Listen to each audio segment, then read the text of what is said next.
हर्षि राम भेटेउ हनुमाना। अति कृतज्ञ प्रभु परम सुजाना। तुरत वैद तब कीन्ह उपाई। उठि बैठे लक्ष्मण हर्षाई। हृदय लाई प्रभु भेटेउ भ्राता। हर्षे सकल भालु कपिव्राता। कपि पुनि वैद तहाँ पहुँचावा। जेहि विधि तबहि ताहि लई आवा। यह वृतांत दसानन सुनयु। अति विषाद पुनि पुनि सिर धुनयु। व्याकुल कुंभकर्ण पहियावा। विविध जतन करिताहि जगावा। जाग निसीचर देखै कैसा। मानहु कालौ देहि धरि बैसा। कुंभकर्ण बूझा कहु भाई। काहे तब मुख रहे सुखाई। कथा कही तब सब तेहि अभिमानी। जेहि प्रकार सीता हरियाणी। तात कपिन सब निश्चर मारे। महा महा जोधा संघारे। दुर्मुख सुररिपु मनुज आहारी। भट अतिकाय अकंपन भारी।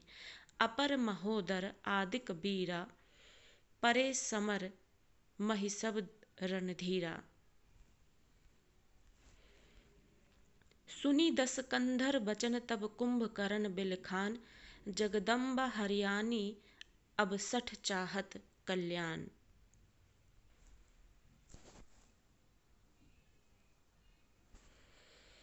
हर्षि राम भेटेउ हनुमाना। हर्षि यानी खुशी से, राम भेटेउ हनुमाना। भेटना मतलब गले लगाना, हनुमाना हनुमान। जब हनुमान संजीवनी लेकर आ जाते हैं तो खुशी से राम उनसे गले लग जाते हैं। अति कृतज्ञ प्रभु परम सुजाना। और अति कृतज्ञ प्रभु परम ज्ञानी। परम ज्ञानी प्रभु बहुत कृतज्ञ महसूस करते हैं। तुरत वैद तब कीन्हि उपाई। तुरंत ही वैद्य ने तब, कीन्हि यानी किया, उपाय मतलब उपाय, तभी तुरंत वैद्य ने संजीवनी पाकर लक्ष्मण का उपचार किया। उठी बैठे लक्ष्मण हर्षाई। और उपचार होते ही उठकर बैठ गए लक्ष्मण हर्षाई, खुश होकर, खुशी से उठकर बैठ गए लक्ष्मण। हृदय लाई प्रभु भेटेउ भ्राता। और खुशी से श्री राम ने भी हृदय लगा लिया।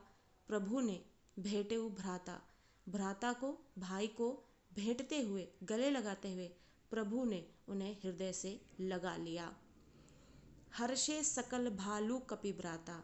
और साथ ही हर्षे यानी खुश हुए, सकल सभी, भालु वानर, व्राता यानी समूह, यानी वहाँ मौजूद सभी भालू और वानर समूह जो है, व्राता यानी समूह, वो भी हर्षित हो जाते हैं यानी खुश हो जाते हैं। कपि पुनि वैद तहाँ पहुँचावा। कपि यानी यहाँ पर हनुमान जी के लिए कहा जा रहा है। पुनि यानी फिर से, वैद को, तहाँ यानी वहाँ पहुँचा आते हैं जहाँ से वे आए हैं। जेहि विधि तबहि लई आवा। जिस विधि से, प्रकार से, तबहि तब, ताहि उन्हें, लई लाया गया। जिस प्रकार से वैद्य को वहाँ जहाँ से लाया गया था वहीं पर उन्हें हनुमान जी ने वापस पहुँचा दिया। कपि पुनि वैद तहाँ पहुँचावा। हनुमान ने दोबारा वैद्य को वहाँ पहुँचा दिया जहाँ से, जिस प्रकार, तबहि तब उनको लाया गया था। यह वृतांत दसानन सुने। और जब यह वृतांत, पूरा वृतांत, वृतांत का अर्थ होता है कहानी, जब दसानन यानी रावण ने सुना, अति विषाद पुनि पुनि सिर धुनयु। ये सुनकर दशानन को यह वृतांत दसानन ने सुनकर अति दुख, बहुत दुख व्यक्त किया बार बार, और सिर धुनने लगे। सिर धुनना यानी अपना दुख जताना और अपनी चिंता, अपनी घबराहट को जताना, सिर धुनना इसका अर्थ हुआ। व्याकुल कुंभकर्ण पहियावा। और व्याकुल होकर कुंभकर्ण के पास आए। पही मतलब पास आए।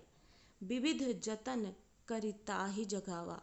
और क्योंकि कुंभकर्ण जग विविध है, सभी जानते हैं कि कुंभकर्ण सोते ही रहते हैं, तो व्याकुल होकर जब दशानन कुंभकर्ण के पास आते हैं तो उन्होंने विविध जतन, बहुत प्रकार से जतन यानी प्रयत्न करके ताही उनको जगाया।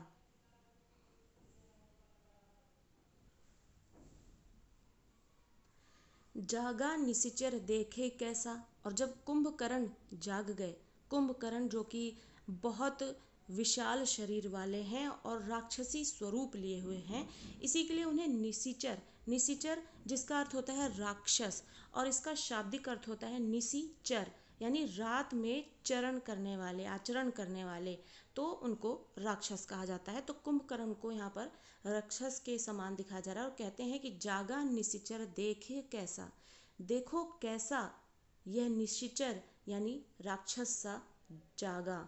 यानी जब कुंभकर्ण जागते हैं तो उनको ये कहा जाता है कि किस प्रकार वो निशिचर के समान दिखते हैं और देखो कैसा निशिचर जागा। मानहु, अब यहाँ पर जानहु मानहु होने के कारण जो कि प्रतीक चिन्ह है उत्प्रेक्षा अलंकार का, आप देख सकते हैं यहाँ पे उत्प्रेक्षा अलंकार है।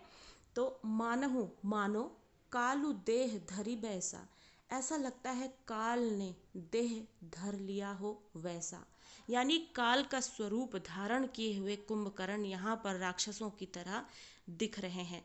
काल यानी कि बुरा समय, तो एक बुरे समय की तरह जो राक्षस होता है वो अपनी बुरी प्रवृत्तियों की वजह से ही जाना जाता है और अपने बुरे प्रभाव के कारण जाना जाता है।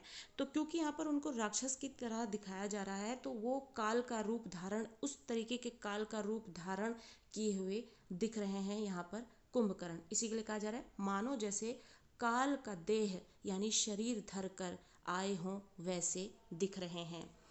कुंभकर्ण बूझा कहू भाई, तभी कुंभकर्ण कहते हैं कि कहो भाई। कुंभकर्ण बूझा कहते हैं, बूझा यानी बूझना, यानी देख कर उनकी हालत को और समझते हुए कहते हैं कि क्या हुआ, कहो भाई। काहे तब मुख रहे सुखाई, क्यों तुमने मुख रखा सुखाकर। मुख सुखाना मतलब दुख जताना यानी अपने मुख पर अपने दुख व्यक्त करना। कोई व्यक्ति जब दुखी होता है तो किस तरीके से निराशा में उसका मुख जो है मुरझाया हुआ दिखता है, इसी के लिए ये मुख मुरझाना एक कहावत है जिसका अर्थ होता है दुख के साथ अपने चेहरे को पेश करना। तभी कुंभकर्ण जो है दशानन को देखते हैं, उनकी हालत को देखकर कहते हैं, बूझते हैं और कहते हैं कहो भाई, काहे क्यों तुमने मुख रखा है सुखाकर, तुम क्यों इतने मतलब परेशान हो। कथा कही सब ते ही अभिमानी, कथा यानी कहानी कही कह दी सब उनको उस अभिमानी ने। अभिमानी यानी दशानन जो कि घमंडी था, अभिमानी था, जिसने अपने घमंड में इतना सब कुछ कर दिया था। तो जब वो कुंभकर्ण के पास आए, कुंभकर्ण ने उनसे पूछा कि क्या हुआ भाई, क्यों तुमने मुंह सुखा रखा है। तभी उसने दशानन ने सारी कथा कह डाली, कथा कह डाली सब उनको अभिमानी ने। जे ही प्रकार सीता हरियाणी, जिस प्रकार से सीता को हर ले आए थे, सीता को हर ले आने की सारी कहानी उस अभिमानी ने कुंभकर्ण को सुना डाली। तात कपिन सब निशिचर मारे, हे तात हे भाई, कपिन वानरों ने सब निशिचरों को मार डाला। निशिचर यानी राक्षस। तभी दशानन बताते हैं अपने दुख को व्यक्त करते हुए, अपनी चिंता को जताते हुए कि हे तात हे भाई, सारे वानरों ने सभी निशिचरों को मार डाला है। महा जोधा संघारे, और महान महान यानी बड़े बड़े जोधा यानी कि जो बहुत बड़े बड़े योद्धा हैं उनका भी संहार कर डाला है। संहार यानी उनकी हत्या कर डाली है, युद्ध के मैदान में उनको वीर गति प्राप्त हुई है वानरों से। दुर्मुख सुररिपु मनुज आहारी, अब किन किन की हत्या हो गई है, कौन कौन वीरगति को प्राप्त हुए हैं, अब यहाँ पर दशानन बताते हैं कि हेतात वानरों ने सभी निशिचरों को मार डाला है, बड़े बड़े योद्धा का भी संहार हो गया है, जिनमें से कुछ जिनके नाम यहाँ पर दशानन बताते हैं, और वो नाम जो है उनके रूप आकार के आधार पर रखे गए हैं कि वो कैसे दिखते हैं, उनका आकार कैसा, उनका रंग कैसा, उसके आधार पर, और उनका व्यवहार कैसा है उसके आधार पर उनका ये नाम यहाँ पर राक्षसों का बताते हुए कहते हैं कि उनका संहार कर दिया गया है वानरों के द्वारा। दुर्मुख, दुर यानी बुरा, मुख यानी बुरे मुख वाला। सुर रिपु, सुर यानी देवता, रिपु मतलब दुश्मन, जो देवताओं के दुश्मन है। मनुज यानी मनुष्य, आहारी मतलब आहार, यानी जो मनुष्य को अपना आहार बनाते थे। वो राक्षस जो दुर्मुख थे, जो देवताओं के दुश्मन थे, और जो मनुष्य का आहार करने वाले थे, वो सभी मारे गए हैं। भट अतिकाय अकंपन भारी, योद्धा अतिकाय, अतिकाय, काय का मतलब होता है शरीर, अति मतलब बड़ा, तो बहुत विशाल शरीर वाले भी जो राक्षस थे, अकंपन जो कभी कांपे नहीं, और भारी शरीर वाले, इन सभी की हत्या हो चुकी है। इन सभी का संहार कपिन यानी वानरों के द्वारा हो गया है।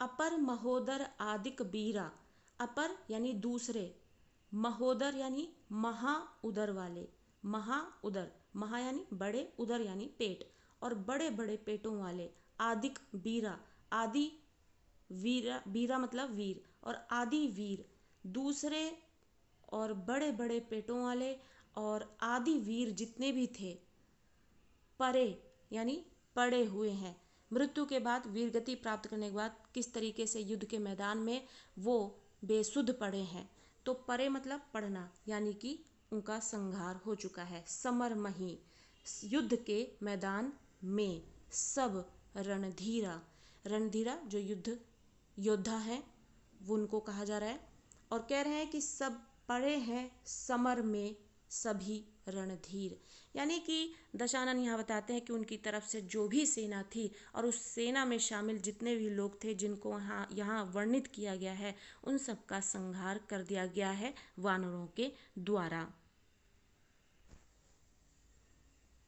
सुनि दस कंधर बचन तब कुंभकर्ण बिलखान, जगदम्बा हरियाणी अब सठ चाहत कल्याण।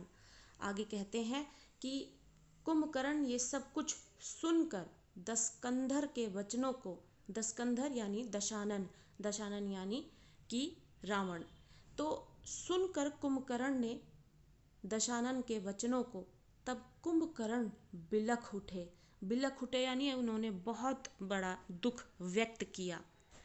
जगदम्बा हरियाणी अब सठ चाहत कल्याण, जगत की अम्बा यानी सीता, हरि यानी हरण, आनी मतलब हरण करके ले आना, अब सठ यानी दुष्ट, चाहत चाहते हैं कल्याण, यानी जगत की अम्बा का हरण कर ले आने के बाद अब दुष्ट चाहते हैं कि उनका कल्याण हो जाए, और उसके बावजूद भी उन्होंने अपने भाई का साथ दिया, और ये जानते हुए भी रावण ने कि उनकी मृत्यु हो जाएगी, लेकिन उसके बाद भी उन्होंने अपने बल का परिचय देने के लिए ये सब किया, और उनका साथ भी उन्होंने, कुंभकर्ण ने भी अपने भाई होने के नाते उनका दिया।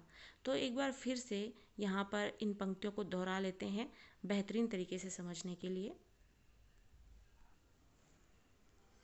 हर्षि राम भेटेऊ हनुमाना, अति कृतज्ञ प्रभु परम सुजाना। खुश होकर राम ने हनुमान को भेंट किया। जैसे ही हनुमान संजीवनी लेकर आ गए उपचार करने के लिए लक्ष्मण का, जो कि मूर्छित हैं, तो इसी के लिए कहा गया कि हर्षि राम भेटेऊ हनुमाना। हर्षित होकर राम ने हनुमान को भेंट किया, गले लगाया, और अति कृतज्ञ प्रभु ने स्वयं को माना, जो कि परम ज्ञानी है, परम सुजाना यानी ज्ञानी है।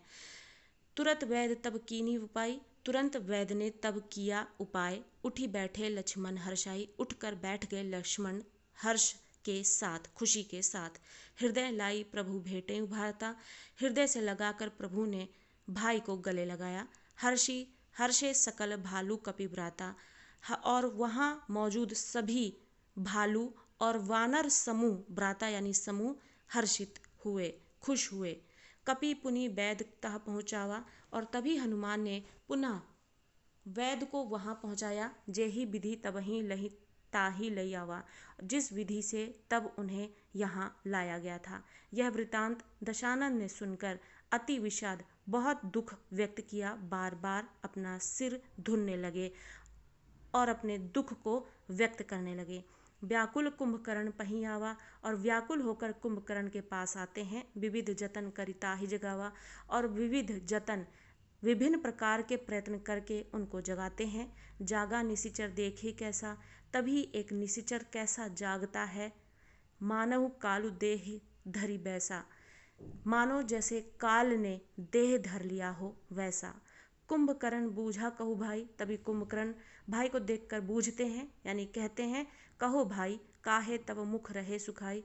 क्यों तुमने मुख अपना सुखा रखा है। कथा कही सब ते ही अभिमानी। और सारी कथा कह देता है वो अभिमानी, यानी दशानन, यानी रावण। जय ही प्रकार सीता हरियाणी, जिस प्रकार से उनने सीता को हरण किया था। तात कपिन सब निशिचर मारे। हे तात, हे भाई, वानरों ने सभी निशिचरों को मार डाला है। महान महान और बड़े बड़े योद्धा भी, उनका भी संहार कर दिया है। दुर्मुख, बुरे मुख वालों का, सुर रिपु, देवताओं के दुश्मनों का, मनुज आहारी, मनुष्यों को आहार बनाने वाले, भट अतिकाय अकंपन भारी, और योद्धा और बड़े शरीर वाले, अकंपन जो कभी कांपे नहीं, और भारी शरीर वाले, अपर दूसरे, महोदर यानी बड़े पेट वाले, उदर वाले, और आदि वीर भी पड़े हुए हैं समर में, सभी रणधीर। सुनकर दस कंधर के वचन, सुनकर रावण के वचन, तब कुंभकर्ण बिलख उठते हैं, यानी दुखी हो जाते हैं। जगदम्बा हरियाणी अब सठ चाहत कल्याण। जगत की अम्बा को यानी सीता को हर ले आने के बाद अब दुष्ट चाहते हैं अपना कल्याण।